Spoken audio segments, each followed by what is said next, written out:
অনেক আগের কথা, একজন বাদশাহ ছিল যে সৎকর্ম এবং সৎ লোকদের ভালোবাসত এবং বুদ্ধিমানও ছিল।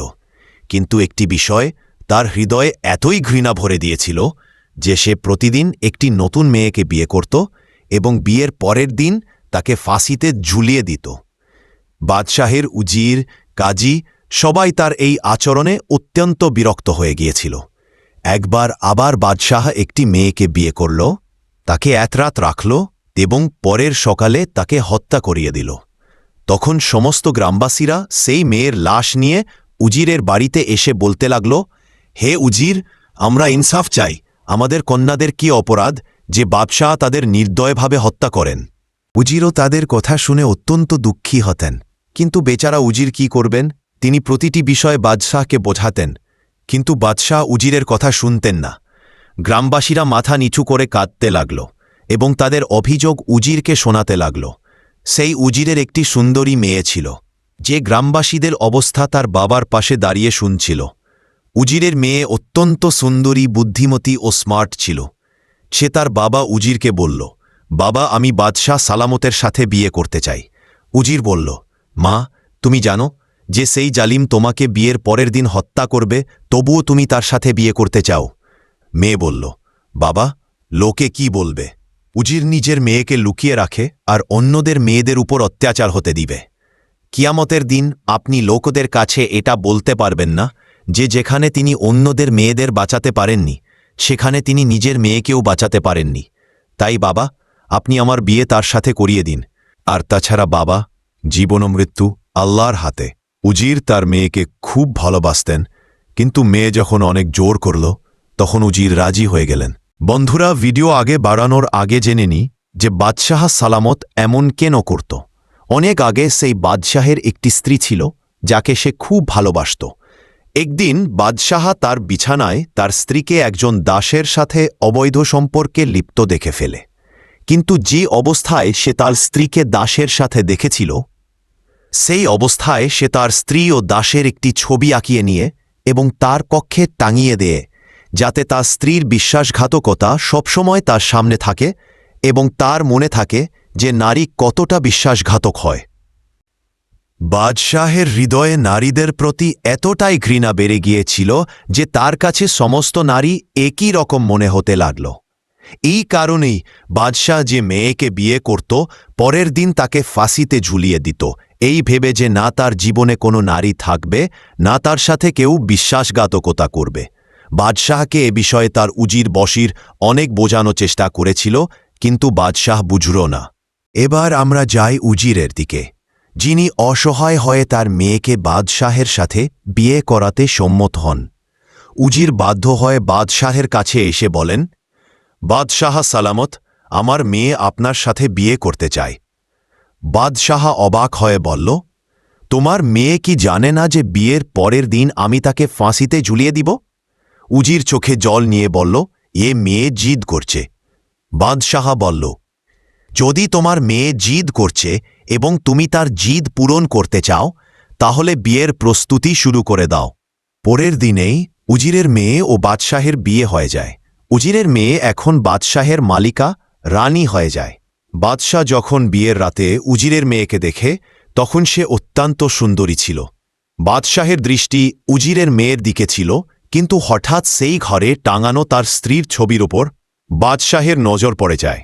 তখন বাদশাহের মনে নারীদের বিশ্বাসঘাতকতা মনে পড়ে এবং বাদশাহ রাগে ও উত্তেজনায় বলে, আপনি আমাদের উজিরের বিশেষ মেয়ে, আপনি এই বোকামির কাজ কেন করলেন? এটা জেনেও যে আগামীকাল সকালে আমরা আপনাকে হত্যা করে দেব। মালিকা খুব বিনয় ও সম্মানের সাথে বলল, হে আমার স্বামী, এটা তো আল্লাহর সিদ্ধান্ত এবং আল্লাহর সিদ্ধান্ত আমি সব অবস্থায় মেনে নিই। বাদশাহ বলল, তুমি সকালের পরিণতি সম্পর্কে জানো? মালিকা বলল, হ্যাঁ, আমি পুরোপুরি জানি যে আমার মৃত্যু সকালে হবে, কিন্তু তার আগে একটি রাত আসবে। মালিকা বলল, প্রেমের খুশিকে দীর্ঘতা দিয়ে মাপা যায় না, তার গভীরতা দেখা হয়। বাদশাহ বলল, তোমার এই হৃদয় ভোলানো কথার আমার হৃদয়ে কোনো প্রভাব নেই। মালিকা খুব সম্মানের সাথে বলল, আমি একটি রাত্রির জন্য আপনার স্ত্রী এবং এই রাতে আমার পূর্ণ অধিকার আছে, আর সকালে আপনার কর্তৃত্ব। আপনি এত রাগ করছেন কেন? একটি রাতের জন্য শান্ত হয়ে যান। এরপর বাদশাহ একটু শান্ত ও স্থির হয়ে যায়। মালিকা বলল, আপনার মন ভুলাতে আমি আপনাকে কি শোনাব? কোনো কবিতা শোনাব, কোনো শের শোনাব, কোনো গল্প শোনাব, নাকি কোনো গান শোনাব? বাদশাহ বলল, একটি রাত্রি স্ত্রী হও এবং এই রাতে তোমার পূর্ণ অধিকার আছে। চলো, তুমি একটি গল্প শোনাও। এরপর মালিকা খুব বিনয়ে ও সম্মানের সাথে বাদশাহ সালামতকে শরবত পরিবেশন করে। মালিকা এবার গল্প শোনাতে শুরু করে। একজন ব্যবসায়ী ছিল। তার একটি স্ত্রী ছিল, একটি যুবতী মেয়ে এবং 3টি ছোট ছেলে ছিল। সে ব্যবসা করত। তার মেয়ের বিয়েও দিতে হবে। একবার তাকে ভ্রমণে যেতে হয়। ভ্রমণ দীর্ঘ ছিল আর সে তার পরিবার সহ দেখা করে যায়। যাওয়ার সময় তার মেয়ে খেজুর বলে, বাবা, ভ্রমণ দীর্ঘ, ক্ষুধা লাগলে রাস্তায় খেয়ে নিও। সঙ্গে নিয়ে ব্যবসায়ী ভ্রমণ শুরু করে। চলতে চলতে শেষমেশ তারা ক্লান্ত হয়ে পড়ে এবং পথে একটি জলাশয় দেখতে পায়। জলাশয় অনেক নিচে ছিল আর তারা উচ্চ পথে চলছিল। সে সেখানে নেমে আসে এই ভেবে যে সেখানে বসে খেজুর খাবে এবং জলও পান করবে। সেখানে বসে সে খেজুর খাচ্ছিল এবং খেজুরের আটি জলে ফেলছিল। আর এখন যে সাদা জল ছিল হঠাৎ লাল হয়ে যায় এবং হঠাৎ জলাশয়ের ভেতর থেকে একটি বড় জিন প্রকাশ পায়। সেই জিনের হাতে একটি বড় তলোয়ার ছিল। সেই বিচারা ব্যবসায়ী জিনকে দেখে উদ্বিগ্ন হয়ে যায় এবং কাঁদতে শুরু করে। জিন সেই ব্যবসায়ীকে বলল, আমি এখনই তোমাকে হত্যা করব, মৃত্যুর জন্য প্রস্তুত হয়ে যাও। ব্যবসায়ী বলে, আমার অপরাধ কি? আমি কি করেছি? জিন বলল, হে মানুষ সন্তান, তুমি খেজুর খেয়ে আটি জলাশয়ে ফেলেছি, যা আমার ছোট নির্দোষ বাচ্চার গলায় আটকে গিয়ে সে মারা গেছে। ব্যবসায়ী বলল, কিন্তু আমি তো আপনার ছেলেকে দেখতেই পাইনি। জিন রেগে বলল, আমরা জিনরা মানুষদের চোখে ধরা পড়ি না। অসহায় ব্যবসায়ী কাঁদতে কাঁদতে কাঁপতে কাঁপতে বলল, এতে আমার কি দোষ? জিন বলল, তোমার উপর সতর্কতা তো বাধ্যতামূলক ছিল। এখন তোমার জীবন বাঁচানোর অজুহাত খুঁজো না। সে বলল, যদি এটা আমার অপরাধ হয় তবে না জেনে ঘটেছে।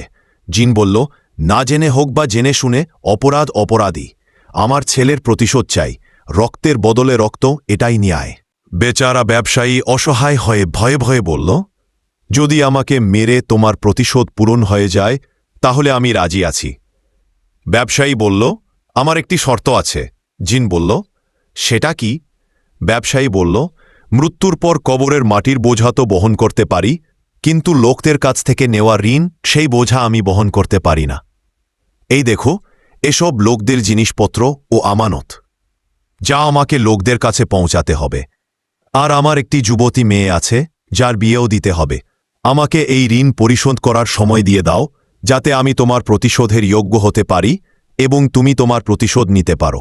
জিন বলল, জীবন বাঁচানোর ভালো অজুহাত। ব্যবসায়ী বলল, তাহলে ঠিক আছে, তুমি আমাকে এখনই হত্যা করে দাও। আমি কিয়ামতের দিন তোমার গিরেবান ধরে নেব। মালিকা এই গল্প বলছিল এবং সকালে ফজরের আজান শুরু হয়ে যায়। মালিকা চুপ হয়ে যায়। বাদশাহ সালামত বলে, গল্প বলা বন্ধ করলে কেন? এখন আমাকে বলো যে জিন ব্যবসায়ীকে হত্যা করল কি? মালিকা বলল, রাত শেষ, তাই কথা শেষ। এখন আজান হয়ে গেছে এবং আমার মৃত্যু সময় হয়ে গেছে। বাদশাহ বলল, কিন্তু আমাকে এইটুকু তো বলো যে জিন সেই ব্যবসায়ীকে হত্যা করল নাকি ছেড়ে দিল। মালিকা বলল, গল্পটি অনেক দীর্ঘ, এটি বর্ণনা করার জন্য সময়ের প্রয়োজন এবং এখন সময় শেষ হয়ে গেছে। তাই বাদশাহ বলল, আমরা সময়কে থামিয়ে দেব। মালিকা বলল, হে সুলতান, সময় কি কখনো কারো থামাতে চাওয়া মাত্র থেমেছে? বাদশাহ বলল, আমরা তোমাকে আরেকটি রাতের জীবন দিলাম, এখন তুমি গল্প বলো। মালিকা বলল, না, আমার রাজা, গল্প তো রাতে শোনানো যায় এবং এখন তো আজান হয়ে গেছে, ইবাদতের সময় হয়ে গেছে এবং আপনাকে আপনার রাজকীয় কর্তব্যও পালন করতে হবে। বাদশাহ বলল, ঠিক আছে, তোমাকে আরও একদিন এবং একটি রাতের জীবন বকশিশ দিলাম। এখন মালিকা অজু করে এবং নামাজ আদায় করে। বাদশাহ দেখছিলিয়ে, এ তো মেয়ে আমার কাছে এসেছে। সবার মুখে ভয় থাকত, এর মুখে ভয় কেন নেই? এ ভয় পাচ্ছে না কেন? আমাকে গল্প তো এমনভাবে শোনাচ্ছে জেনে এর সারা জীবন আমার সাথে থাকতে হবে। যাই হোক, এর গল্প আমার কাছে খুব আকর্ষণীয় মনে হয়েছে। বাদশাহ মালিকাকে দেখছিল এবং তার সম্পর্কে ভাবছিল। বাদশাহের দৃষ্টি হঠাৎ তার স্ত্রীর ছবির উপর পড়ে যায় এবং বাদশাহ আবার রাগান্বিত হয়ে যায়। ঘর থেকে বেরিয়ে যায় এবং দিনভরের কাজ করে। ওদিকে মালিকা আল্লাহর কাছে দোয়া করে, হে আমার আল্লাহ, তুমি আমার স্বামীকে হেদায়েত দাও, যেন তিনি লোকদের মেয়েদের গণহত্যা না করেন। যখন সন্ধ্যা হয় তখন বাদশাহ তার কক্ষে আসে। মালিকা বাদশাহের হাত ধুয়ে দিয়ে তাকে খাবার পরিবেশন করে তার জুতা খুলে দিয়ে বাদশাহ বলল, এটা তো চাকরদের কাজ, আপনি এটা কে করছেন? মালিকা বলল, না, আমার স্বামী, এটা একজন স্ত্রীর কর্তব্য যে সে তার স্বামীর যত্ন নেবে। বাদশাহ বলল, তুমি একটি রাত্রি স্ত্রী, তারপরও তো কাজ চাকররাই করবে। মালিকা বলল, হে আমার স্বামী, আমাকে এই এক রাতেও আপনার সেবা করার সুযোগ দিন, যাতে মৃত্যুর সময়ে আমার হৃদয়ে বোঝা না থাকে যে আমি আমার স্বামীর সেবা করিনি। এটা শুনে বাদশাহের হৃদয়ে শান্তি আসে, কিন্তু আবার তার স্ত্রীর বিশ্বাসঘাতকতা মনে পড়ে যায় এবং বাদশাহ আবার রাগান্বিত হয়ে বলে, অনর্থক কথা আমার সাথে করো না, তুমি শুধু গল্প বর্ণনা করো। মালিকা এবার গল্প শোনাতে শুরু করে। জিন বলল, যদি আমি তোমাকে অবকাশ দেই তাহলে তুমি কি ফিরে আসবে? ব্যবসায়ী বলল, হ্যাঁ, আমি আমার কাজ সম্পন্ন করে এখানে অবশ্যই আসবে এবং আমার জীবন দেব। জিন বলল, আল্লাহর কসম খাও। তখন ব্যবসায়ী বলে, আমি আল্লাহর কসম খেয়ে বলছি যে আমি আমার কাজ সম্পন্ন করে এখানে অবশ্যই আসবে। জিন বলল, ঠিক আছে, আমি তোমাকে 40 দিনের অবকাশ দিচ্ছি এবং 40 দিন পরে তোমাকে নিজে এখানে আসতে হবে নিজের জীবন দিতে। এরপর ব্যবসায়ী লোকদের জিনিস লোকদের কাছে পৌঁছে দিয়ে নিজের বাড়িতে 10 দিন পরে ফিরে আসে। বাচ্চারা তাদের বাবাকে 10 দিন পরে বাড়িতে আসতে দেখে খুশি হয় এবং স্ত্রীর মুখে উজ্জ্বলতা আসে। স্ত্রীর বলে, হে আমার প্রভু, আপনি ক্লান্ত হয়ে গেছেন, তারপর আমি শোকরানা নাফল আদায় করব যে আপনি নিরাপদে বাড়ি ফিরে এসেছেন। এটা শুনে সেই ব্যবসায়ীর হৃদয় কাঁদছিল যে যখন চিরতরে চলে যাব তখন আমার স্ত্রী বাচ্চাদের কি হবে। পরের দিন সে তার স্ত্রী বাচ্চাদের উপহার দেয় যা সে ব্যবসা করে এনেছিল। স্ত্রী বলল, আমার প্রভু, আমার গহনার প্রয়োজন নেই, আমার গহনা তো আপনি, আমার ঝুমরা আপনি, আমার পোশাক আপনি, শুধু আপনি আমার সাথে থাকুন, আমার আর কিছু দরকার নেই। এটা শুনে সেই ব্যবসায়ীর চোখে জল আসে।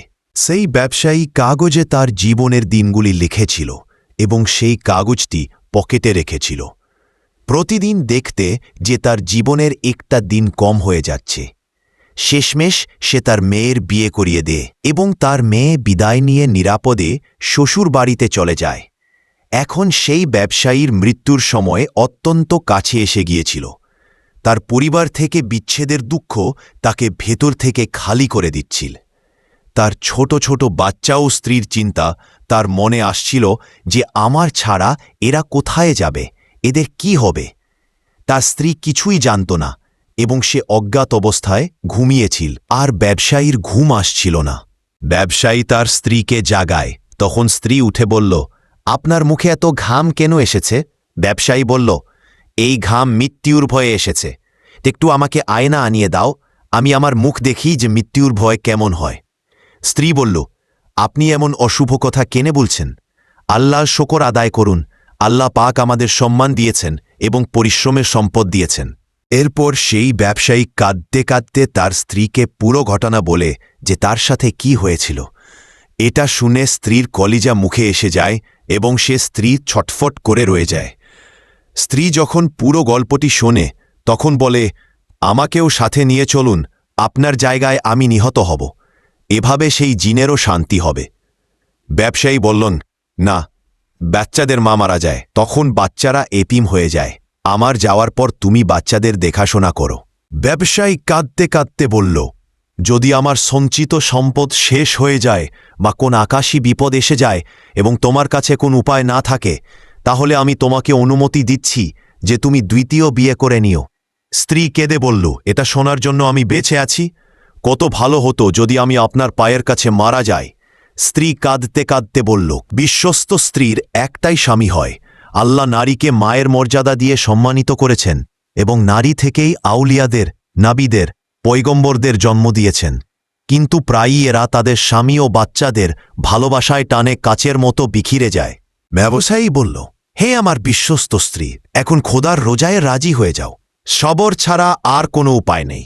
স্ত্রী কানতে কানতে হিচকি তুলতে তুলতে বলল, আপনার যাওয়ার পর যদি খারাপ অবস্থা আসে তাহলে আমি পরিশ্রম করব, লোকদের বাড়িতে কাজ করব, বাসন ধোব, কাপড় ধোব, ভিক্ষা করে খাব, কিন্তু হে আমার প্রভু, কখনো দ্বিতীয় বিয়ে করব না। আমার খুশি আপনি, আমার উজ্জ্বলতা আপনি, আমার শ্বাস আপনার সাথে জড়িত। এই বলে সে তার স্বামীর বুকে লেগে কাঁদে। এবার তারা দুজনে শেষবারের মতো একে অপরকে দেখে খুব কাঁদেন। মালিকা এই গল্প শোনাছিল, তখন বাদশাহ বলল, ওয়াহ, কি নারী! এরকম নারীও দুনিয়াতে থাকে। এমন নেক ও পবিত্র বিশ্বস্ত স্ত্রীর দরজায় ফেরেশতারাও নামাজ পড়াকে নিজেদের গৌরব মনে করবে। মালিকা বলল, জি, ঠিক বলেছেন। এই দুনিয়াতে কিছু নারী ও পুরুষ এমন আছে যারা স্বামী স্ত্রীর পবিত্র সম্পর্ককে পাপ দিয়ে নষ্ট করে দেয়। কিছু দুশ্চরিত্র নারী আছে, যাদের কারণে এমন নেক নারীদের উপরও আঙুল ওঠানো হয় এবং তাদের বদনাম করা হয়। এটা শুনে বাদশাহ চিন্তায় পড়ে যায়। মালিকা এবার গল্প চালিয়ে যায় যে সকাল হতেই ব্যবসায়ী এবার তার যাত্রা শুরু করতে যাচ্ছে। ব্যবসায়ীর স্ত্রী বাচ্চারা কাঁদছে, ছটফট করছে এবং শেষ মুহূর্তগুলিতে একে অপরকে সালাম করছে। শেষ সালাম করার পর ব্যবসায়ী যাত্রার জন্য রওনা হয়ে যায় এবং ভ্রমণ শেষ করে এখন সেই জায়গায় পৌঁছে যায় যেখানে তাকে তার জীবন দিতে হবে। ব্যবসায়ী জিনকে ডাকে, হে সম্রাট জিন, আমি হাজির হয়েছি এবং আমার 40 দিন পূরণ হয়ে গেছে। এসো এবং আমার জীবন নাও এবং তোমার প্রতিশোধ পূরণ করো। জিন বাইরে এসে বলল, হে বাহাদুর মানুষ, আমি তোমার উপর অবাক হচ্ছি যে তুমি এইভাবে আমার কাছে মৃত্যুর মুখে এসে গেছ। কিন্তু হে মানবদ্র, আমি তোমাকে মারব না, আমি তোমাকে ক্ষমা করে দিয়েছি। জিন বলল, সেদিন আমি তোমাকে বিশ্বাস করিনি, তাই সেদিন থেকে আমি তোমাকে অনুসরণ করেছি এবং তোমার সম্পর্কে জানতে চাচ্ছি যে তুমি আমাকে যা বলেছিলে তা সত্যি কিনা। কিন্তু আমি জানতে পেরেছি যে তুমি খুব নেক ও সত্যবাদী এবং তোমার মত লোক এই দুনিয়াতে খুব কম, আর আমি তোমাকে মেরে আরেকজন নেক মানুষ কম করতে চাই না। হে বাহাদুর যুবক, আমি তোমাকে ক্ষমা করে দিয়েছি। এখন যাও তোমার স্ত্রী বাচ্চাদের কাছে, তারা কান্দেছে তোমার পথে। ব্যবসায়ী এটা শুনে খুব খুশি হল এবং সেই জিনের কৃতজ্ঞতা প্রকাশ করল। মালিকা গল্প শেষ করতে করতে বলল, হে বাদশাহ সালামত, এবার আমরা আপনাকে নারীর বিশ্বাসঘাতকতা ও বিশ্বস্ততার একটি ছোট গল্প শোনাব। বাদশাহ বলল, অবশ্যই। বাদশাহ গল্প খুব আগ্রহের সাথে শুনছিল। মালিকা বলল, হে বাদশাহ সালামত, একজন বাদশাহ ছিল যার 4 স্ত্রী ছিল। তাদের মধ্যে একজন স্ত্রীর রং কালো ছিল, সে সরল সাদাসিদে ছিল, আর অন্য 3 স্ত্রী অত্যন্ত ফর্সা রঙের ছিল, সুন্দরী ছিল এবং চালাক ছিল। কিন্তু বাদশাহ তার সেই কালো রঙের স্ত্রীকে খুব ভালোবাসত, তার সাথে ওঠা বসা করত। এই বিষয়টি সেই 3 স্ত্রীর ভাল লাগত না। একদিন সেই 3 স্ত্রী বাদশাহকে প্রশ্ন করল, আপনি আমাদের সাথে এত ভালোবাসেন না যতটা ভালোবাসেন আপনি সেই কালো রঙের স্ত্রীকে, এমন আপনি কেন করেন? বাদশাহ খুব বুদ্ধিমান ও বিচক্ষণ ছিলেন। তিনি বলেন, এটি উপযুক্ত সময় নয়। একদিন বাদশাহ খুব খুশি ছিলেন এবং তার 4টি স্ত্রীকে কাছে ডেকে বলেন, আজ আমি খুব খুশি এবং তোমাদের সামনে হিরে জহরত লাল ইয়াকুত রেখেছি, যতটা চাও নিয়ে নাও। একজন স্ত্রী ছাড়া বাকি 3 স্ত্রী আঁচল ভরে নেয় এবং বাদশাহকে বলে, যাকে আপনি সবচেয়ে বেশি ভালোবাসতেন সে তো সেখানে মূর্তির মতো দাঁড়িয়ে আছে। তাদের এটা বলার সাথে সাথে সেই কালো রঙের স্ত্রী আসে এবং বাদশাহের হাত ধরে নিয়ে বলে, হে বাদশাহ সালামত, আমার এসব কিছু দরকার নেই, আমার তো আপনি দরকার। যদি আপনি আমার হন তাহলে এসবও আমার। হে বাদশাহ সালামত, আমার খুশি আপনি, আমার গহনা আপনি, আমার পোশাক আপনি, আমার উজ্জ্বলতা আপনি, আমার সবকিছু আপনি। বাদশাহ তার সেই স্ত্রীর কাছ থেকে এমনটাই আশা করেছিলেন। বাদশাহ তার অন্যান্য স্ত্রীদের বলতে লাগলেন, তোমরা সেদিন আমাকে প্রশ্ন করেছিলে যে আমি এর সাথে বেশি ভালোবাসা কেন করি, তো শোনো, আজ তোমরা 3 জন এর বুদ্ধিমত্তা দেখে নিয়েছ। তোমরা 3 জন গহনা আভরণ নিয়েছ, আর এ আমাকে বেছে নিয়েছে। এ আমাকে এতে ভালোবাসে যে এর কাছে এসব দুনিয়াবি জিনিসের কোনো মূল্য নেই। এই কারণেই আমি একে বেশি ভালোবাসি। আর হ্যাঁ, ওর গায়ের রং কালো হতে পারে, কিন্তু আমার জন্য সে দুনিয়ার সবচেয়ে বুদ্ধিমান স্ত্রী। মালিকা এই গল্পটিও শেষ করে দেয়। বাদশাহ সালামত এবার ভালোবাসাপূর্ণ দৃষ্টিতে মালিকার দিকে তাকায়। মালিকা বলে, হে আমার প্রভু, সব নারী একরকম নয়, যেমন আপনি এই কাহিনীতে দেখেছেন। বাদশাহের হৃদয়েও এবার দয়া এসেছে এবং তিনি বুঝতে পেরেছেন যে সব নারী একরকম নয়। এরপর আবার বাদশাহের নজর তার বিশ্বাসঘাতক স্ত্রীর ছবির উপর পড়ে যায় এবং তৎক্ষণাৎ মালিকা ছবির সামনে এসে বলতে লাগল, যতক্ষণ আপনি এই ছবিটা ছিঁড়ে না ফেলবেন ততক্ষণ আপনার কাছে অন্য নারীরা বিশ্বাসঘাতক মনে হবে। আপনার শুধু এর বিশ্বাসঘাতকতা মনে থাকবে, আর আমার বিশ্বস্ততা আপনার মনে থাকবে না। বাদশাহ তার বিশ্বাসঘাতক স্ত্রীর ছবি ছিঁড়ে ফেলে এবং মালিকার হাত ধরে বলে, আজ তুমি আমার চোখ খুলে দিয়েছেন এবং আমাকে আরও পাপ করা থেকে বাঁচিয়েছেন। বাদশাহ বললে, আমি অনেক নারীকে বিয়ে করেছি, কিন্তু তুমি একমাত্র যে আমাকে ভুল প্রমাণিত করে দিয়েছেন। মালিকা বললে, এখন আপনি আমাকে হত্যা করতে চাইলে করে দিন, কিন্তু আমার একটি শর্ত আছে যে আপনি আমাকে সৈনিকদের হাতে হত্যা করাবেন না, নিজের হাতে করবেন। আমার এটা সহ হবে না যে আমাকে কোন সৈনিক স্পর্শ করুক। আপনার হাতে মরলে আমার আত্মা শান্তি পাবে। বাদশাহ বলো, না আমার মালিকা, তোমাকে আমি কিছুই করব না এবং তোমাকে আমার শ্বাসের সমান রাখব। আর আজ আমি আমার এই প্রতিজ্ঞাও ভাঙছি। এখন থেকে শুধু তুমি আমার জীবনে থাকবে। আর হ্যাঁ, আপনি আমার সাথে প্রতিজ্ঞা করুন যে আপনি আমাকে এমন গল্প শোনাবেন। মালিকা বলো, জি আমার প্রভু, আমরা আপনাকে রোজ এমন গল্প শোনাব। এবার বাদশাহের উজির বশির ও কাজী সকলেই বাদশাহের সাথে খুব খুশি ছিল, কারণ বাদশাহ এখন কাউকে হত্যা করছিল না। আর উজির তো খুব বেশি খুশি ছিলেন, তার মেয়ের জীবনও বেঁচে গিয়েছিল এবং সে বাদশাহের মালিকাও হয়ে গিয়েছিল। তাই দর্শকরা, আপনারা অবশ্যই আমাদের এই ভিডিওর কমেন্ট বক্সে জানাবেন আপনি কোন দেশ থেকে ভিডিওটি দেখছেন এবং এর আগে এই গল্প শুনছেন কিনা সেটাও জানাবেন। আর যদি আপনি এই কাহিনী পুরোটা শুনে থাকেন তাহলে কমেন্ট বক্সে কমপ্লিট শব্দটি অবশ্যই লিখবেন, যাতে আমরা জানতে পারি কতজন লোক আমাদের এই গল্পটি সম্পূর্ণভাবে দেখেছে। আর হ্যাঁ, পরবর্তী ভিডিওতে যদি আপনার নামে গল্প চান তাহলে কমেন্টে আপনার নাম লিখে যাবেন। আর যদি আপনাদের এই গল্পটি ভালো লেগে থাকে তাহলে ভিডিওতে একটা লাইক দিয়ে চ্যানেলটি সাবস্ক্রাইব করে দিবেন।